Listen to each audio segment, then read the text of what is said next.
Diamond સિટીમાં શાંતિપૂર્ણ રીતે ઉજવતા ધૂળેટીના પર્વમાં કતારગામ વિસ્તારમાં અસામાજિક તત્વોએ માજા મૂકી હતી। ધૂળેટીના દિવસે એક પરિવાર પોતાની ગાડીમાં સવાર થઈને રૂક્ષ્મણી સોસાયટી પાસેથી પસાર થઈ રહ્યો હતો। તે સમયે રસ્તા ઉપર ઉભેલા કેટલાક લુખ્ખા તત્વોએ ગાડી પર ગંદા પાણીની કોથળીઓ ફેંકી હતી। પરિવારે આ બાબતે વિરોધ કરતા મામલો બીચક્યો હતો। અસામાજિક તત્વોએ દાદાગીરી કરીને ગાડીની ચાવી કાઢી લીધી હતી અને અભદ્ર ગાળાગાળી શરૂ કરી દીધી હતી। ઝઘડો એટલો ઉગ્ર બન્યો કે લુખ્ખા તત્વોએ ઉશ્કેરાઈ જઈને પરિવાર પર હુમલો કરી દીધો હતો। હુમલાખોરોએ હાથમાં પહેરેલ ભારે કડા અને લાકડાના ફટકાઓ વડે પરિવારના સભ્યોને બેરહેમ રીતે માર માર્યો હતો। આ દરમિયાન બચાવવા પડેલા અન્ય યુવકો અને મહિલાઓને પણ છોડવામાં આવ્યા નહોતા। કુલ 12 જેટલા મહિલા અને પુરુષોને નાની મોટી ઈજાઓ પહોંચી છે। તમામ ઈજાગ્રસ્તોને તાત્કાલિક અસરથી સુરતની સ્મીમેર હોસ્પિટલ ખાતે ખસેડવામાં આવ્યા છે।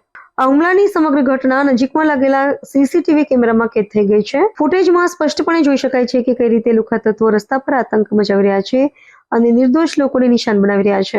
ઘટનાની જાણ થતાં જ પોલીસનો કાફલો સ્મીમેર હોસ્પિટલ દોડી ગયો હતો અને ઈજાગ્રસ્તોના નિવેદન નોંધવાની તજવીજ હાથ ધરી હતી। પોલીસે સીસીટીવી ફૂટેજ કબજે કર્યા છે અને તેના આધારે હુમલાખોરોની ઓળખ કરી તેમને ઝડપી પાડવા માટે કાર્યવાહી હાથ ધરી છે।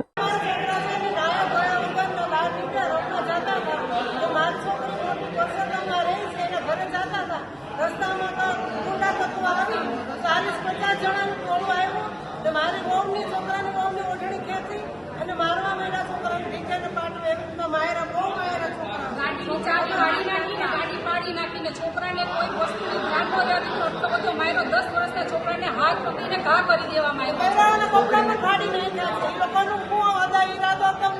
એ લોકોને અમને એમ નથી ખબર કે ધૂળેટી હતી તો એના હાથમાં કલર હોવો જોઈએ ને, પણ એના હાથમાં લાકડી હતી, કેબલ વાયર હતા, ઢોલ હતી, આ પથ્થર મારો કર્યો। આ બધું શું હતું? 10 વર્ષના છોકરાને પટ્ટા પણ મારવામાં આવેલો છે ને નિશાન પણ છે। આ બનાવ ક્યાં ગયું?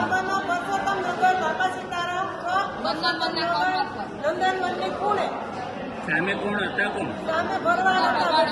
કોઈના નામ ખબર છે? એમના નામ નથી ખબર, પણ કોને ખબર છે?